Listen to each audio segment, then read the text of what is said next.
Assalamualaikum warahmatullahi wabarakatuh.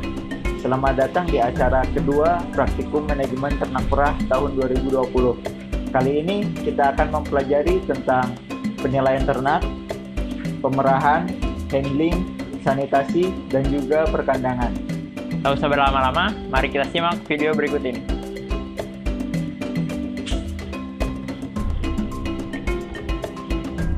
Ya teman-teman, kali ini kita akan mempelajari tentang penilaian ternak. Nah sebelumnya, penilaian ternak itu adalah sebuah metode untuk menilai ternak berdasarkan produktivitasnya dengan waktu sesingkat-singkatnya, secara subjektif, dan memiliki tujuan tertentu. Nah apa sih tujuan dari penilaian ternak itu? Tujuannya itu yang pertama sebagai pengganti data recording, kemudian untuk mendukung produktivitas dan bobot badan, melestarikan sumber daya genetik, dan juga untuk perlombaan atau kontes. Kemudian metode yang digunakan dalam menilai ternak itu ada 3. Yang pertama, metode secara visual, palpasi, kemudian pengukuran. Nah, untuk palpasi, kita dapat memegang ternak tersebut, kemudian untuk merasakan bagaimana sih timbunan lemak, timbunan daging yang ada di ternak tersebut. Kemudian untuk visual, kita dapat melihat ternak tersebut dari bentuknya, dari samping, dari belakang, dan dari depan, gitu. Oke, sebelum kita menilai, kita harus mengetahui dulu jenis sapi apa yang akan dinilai. Nah, teman-teman bisa lihat di sini ada sapi-sapi jenis PFH atau peranakan FH. Nah, kita bisa lihat ciri-ciri dari peranakan FH itu seperti apa. Untuk ciri-ciri dari peranakan FH sendiri itu tubuhnya berwarna putih, dominan putih, dan ada bercak-bercak hitam. Kemudian dari kepalanya itu bentuknya ada segitiga terbalik di dahinya. Oke teman-teman, setelah kita mengetahui bagian-bagian dari tubuh sapi dan kita mengetahui jenis sapi apa yang akan kita nilai, sekarang kita dapat melakukan penilaian. Nah, cara melakukan penilaian itu ada 2 metode.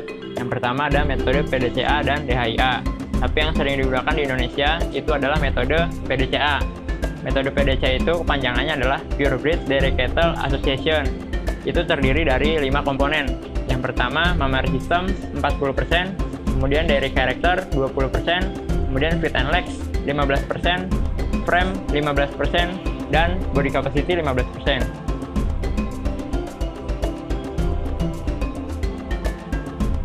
Ya, yang pertama kita akan menilai bagian frame. Nah, untuk menilai bagian frame, kita dapat melihat dari pertama punggung atau back, kemudian ram, terus front end, kemudian stature, dan yang terakhir itu ada breed character. Nah, apa sih breed character? Breed character itu adalah ciri-ciri dari jenis sapi tersebut. Jadi semakin dekat sapi tersebut mirip dengan bangsanya, maka nilainya semakin baik. Kemudian untuk back atau punggung, back yang baik itu adalah yang lurus, datar seperti ini. Ini bisa dikatakan baik. Kemudian untuk ram yang baik, di sini ada tonjolan-tonjolan, 3 tonjolan tulang. Nah, untuk ketiga tonjolan tulang ini, di sini ada bagian yang masuk dalam.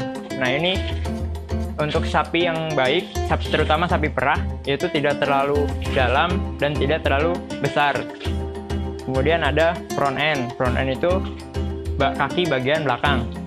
Nah, untuk kaki bagian belakangnya ini terlihat simetris dan proporsional. Antara kalau dilihat dari belakang, kaki kanan sama kaki kiri itu letaknya simetris, tidak ada tinggi sebelah atau tidak ada yang pincang. Kemudian yang terakhir ada stature atau ketegakan. Nah, jadi untuk stature bisa dilihat dari cara berdirinya sapi. Kalau misalkan sapinya berdirinya tegak, berarti itu baik. Ketika sapi tersebut berdirinya agak condong ke depan, itu berarti stature-nya jelek. Oke, selanjutnya dari bagian dari karakter. Nah, bagian dari karakter ini bisa dilihat yang pertama dari sides atau bagian paha. Nah, ini yang bagian paha yang baik itu adalah yang tidak menjepit ambing seperti ini, tidak terlalu lebar dan tidak terlalu besar.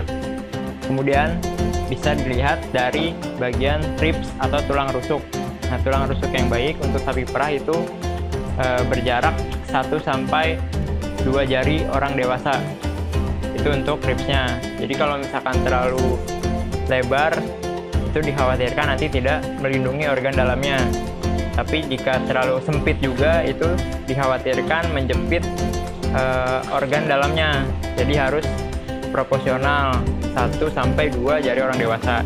Kemudian bisa dilihat juga dari skin atau kulit. Nah, yang baik itu ketika dicubit dia cepat kembali. Jika dicubit lalu kembalinya lama, itu bisa diindikasikan ternak tersebut sedang dehidrasi. Kemudian selanjutnya bisa lihat juga dari leher atau neck. Nah, leher yang baik itu yang tidak terlalu panjang dan juga tidak terlalu pendek. Itu nanti berkaitan dengan fleksibilitas ternak tersebut dalam mengambil pakan.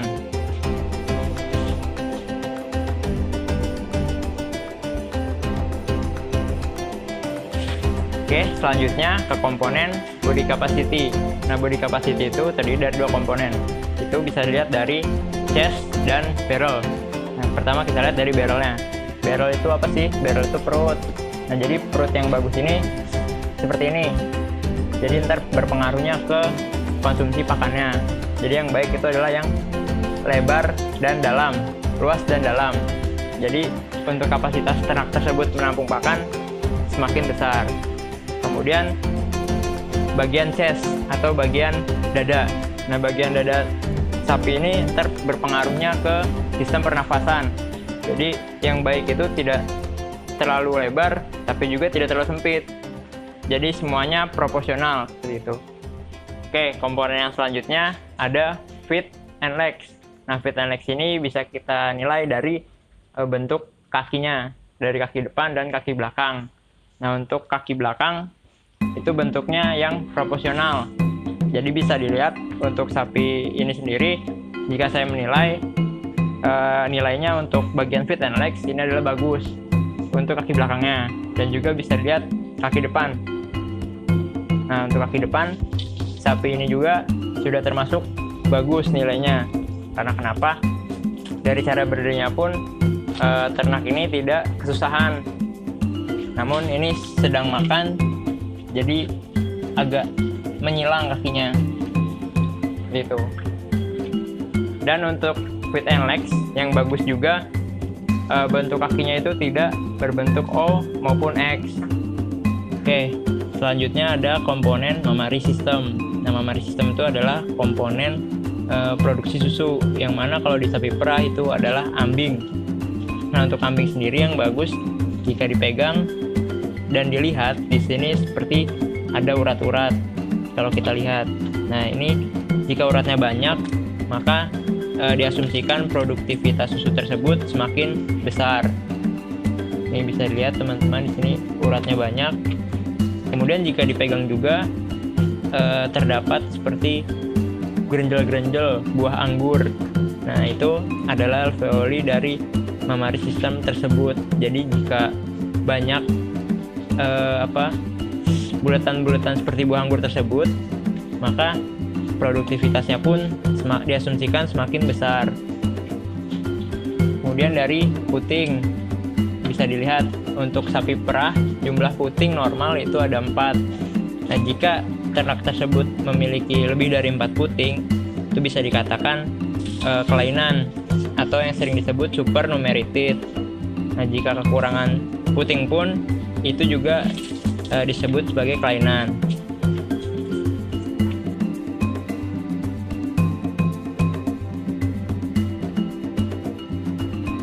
Nah, jika dilihat dari belakang, posisi atau tinggi ambing tidak melebihi tinggi hock atau tonjolan tulang kaki belakang. Jadi jika melebihi hock, itu dikhawatirkan ketika ternak tersebut istirahat atau duduk, puting tersebut menyentuh ke lantai sehingga memudahkan mikroorganisme masuk ke dalam puting. Kemudian jika terlalu kecil, maka diasumsikan juga untuk memproduksi susu itu semakin sedikit. Seperti itu. Jadi yang proporsional, tidak lebih panjang maupun tidak lebih pendek. Oke, selanjutnya kita menilai BCS-nya.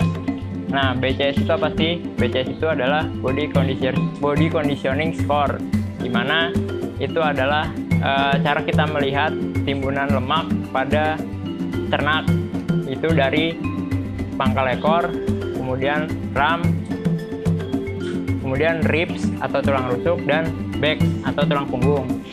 Jadi jika dilihat seksama pada sapi ini, untuk BCS-nya sendiri itu termasuk baik, karena untuk penilaian BCS ini ada skalanya. Ya, jadi untuk menilai BCS itu ada skalanya. Nah, skala yang sering digunakan di Indonesia itu adalah skala 1 sampai 4. Nah, untuk sapi perah, BCS yang bagus itu berada pada skala 3,5. Nah, di mana timbunan lemak pada sapi tersebut itu tidak terlalu banyak dan juga tidak terlalu sedikit.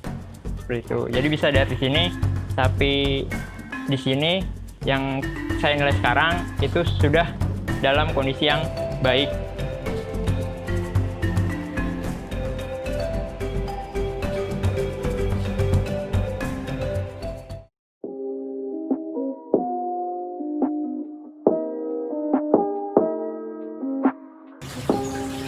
Pada acara praktikum kali ini yaitu pemerahan, teman-teman perlu memperhatikan pada saat pemerahan, yaitu kebersihan ternak, kebersihan kandang, kebersihan peternak, kebersihan alat-alat. Langsung saja kita laksanakan kebersihan peternak atau kita sebagai pemerah, yaitu cuci tangan. Sebelum cuci tangan kita perhatikan apakah kuku pemerah itu panjang atau tidak, seperti itu. Langsung saja kita bersihkan tangan terlebih dahulu.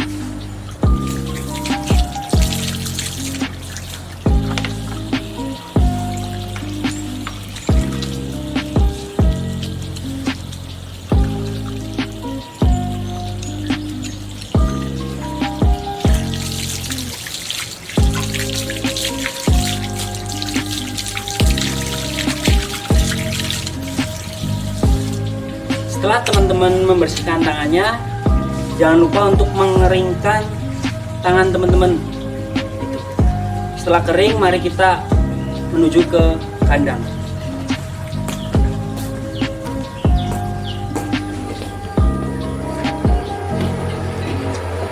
Ya, setelah kita berada di kandang ternak, alat-alat yang perlu kita perhatikan yaitu ada ember. Ember ini untuk penampung susu. Yang kedua, tempat duduk ya, atau jengkok bahasa Jawanya ya.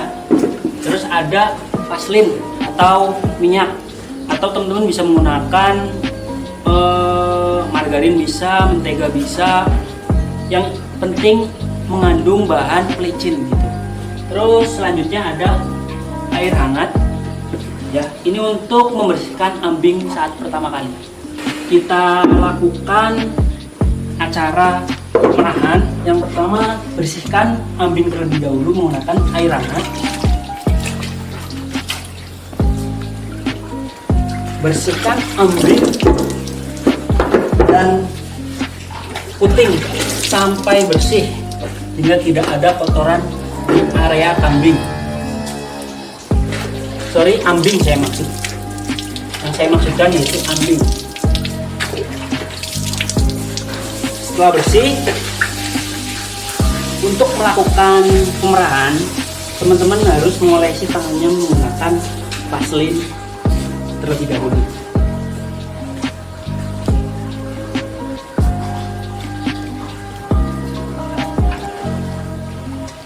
Ya, selanjutnya kita lakukan cara pemerahan. Itu yang pertama ada metode stripping. Metode stripping ini metode awal pemerahan. Itu caranya kepitkan telunjuk dengan ibu jari seperti ini. Nah, dilakukan saat awal pemerahan. Kenapa awal pemerahan? Yaitu kita pastikan di susu tersebut ada nanah atau enggak, ada darah atau enggak, ternak tersebut mengalami penyakit mastitis atau enggak, seperti itu. Setelah metode metode stripping. Yang kedua metode wall end, seluruh jari kita gunakan seperti ini. Seperti itu. Nah, ini dilakukan hingga susu hampir habis seperti itu. Dan yang terakhir ada metode Nevland. Nevland hampir seperti wall end, yaitu menggunakan seluruh jari, namun ibu jari ditekuk seperti ini untuk penghabisan saat terakhir pemerahan. Nah, seperti itu. Nah, itu cara atau metode pemerahan. Nah, setelah dilakukan pemerahan, yang teman-teman jangan lupa kita lakukan kebersihan ambing menggunakan air panas yang telah tersedia.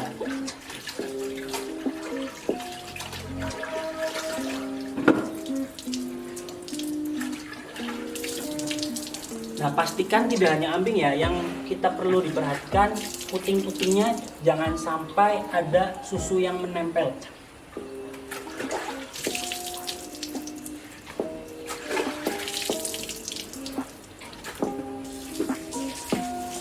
Ya, demikian pada acara kali ini, yaitu acara pemerahan. Cukup sekian, terima kasih.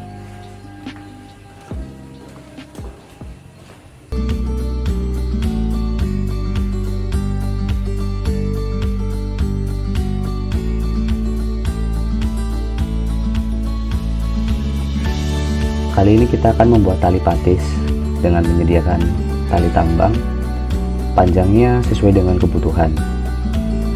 Langkah yang pertama adalah kita buat lingkaran menjadi bagian, ada yang tali panjang dan juga tali pendek. Nah, bagian yang pendek kita tekuk, perhatikan seperti ini. Ada bagian yang melingkar, kemudian ada bagian yang kita tekuk. Selanjutnya kita lilitkan. Kita buat lilitan 3-4 lilitan sampai dirasa cukup. Sudah ada 3 lilitan ya. Setelah 3 lilitan ini, nanti bagian ujung tali kita masukkan ke dalam lubang. Nah, ini udah masuk, jadi seperti ini. Kita tinggal tarik bagian bawah. Oke, kita tarik untuk mengencangkan, sudah terkunci. Nah, selanjutnya kita tinggal keluarkan tali yang ada di dalam. Oke, tali yang panjang ya, yang tanpa ikatan. Nah, udah jadi.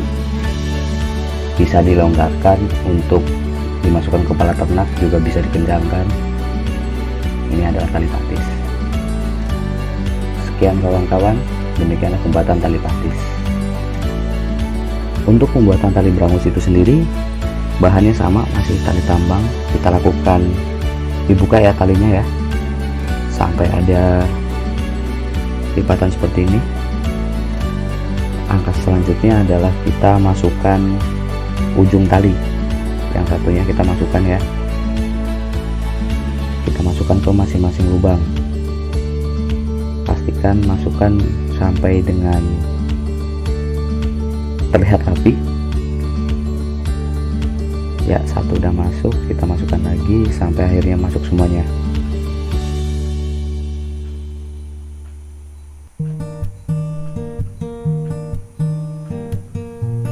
Nah, sampai tiga-tiganya masuk ya. Oke, setelah masuk ya, kita tinggal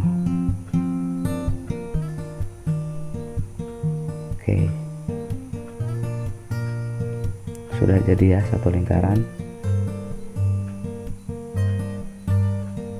Nah, fungsi dari lingkaran ini nanti kita masukkan ke moncong ternak. Kalau udah masuk nanti kita ikat untuk mengunci ya. Selanjutnya ada bagian yang lain.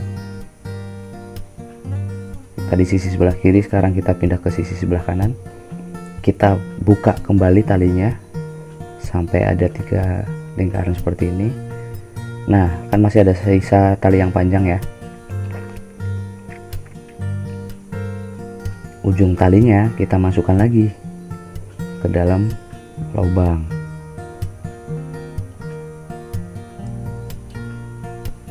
Satu demi satu kita masukkan.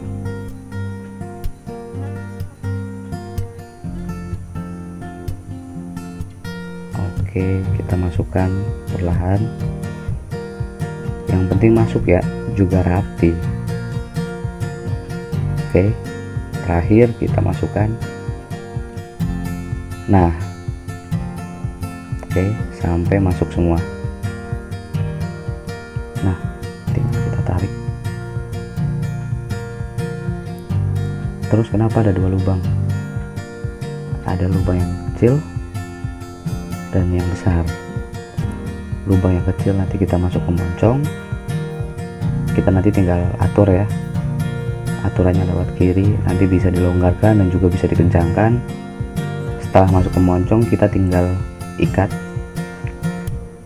biar nggak goyang atau kendor. Nah, udah oke. Otomatis dia udah nggak bisa dilonggarkan lagi. Nah, bagian yang belakang nanti kita lingkarkan atau kita masukkan ke belakang tanduk ternak. Ketika udah masuk, kita tinggal kencangkan aja, otomatis dia kencang. Kalau udah dirasa kencang, terakhir kita buat simpul. Cukup kita silangkan, kemudian kita masukkan di tengahnya, kita tarik, oke, sampai dirasa kencang. Sip. Nah, gini. Oke, setelah gini, ini udah nggak bisa lagi dikendorin ya, otomatis ngunci. Bagian yang kiri masuk ke moncong, bagian yang kanan nanti ke tanduk ternak. Demikian untuk pembuatan tali brangus.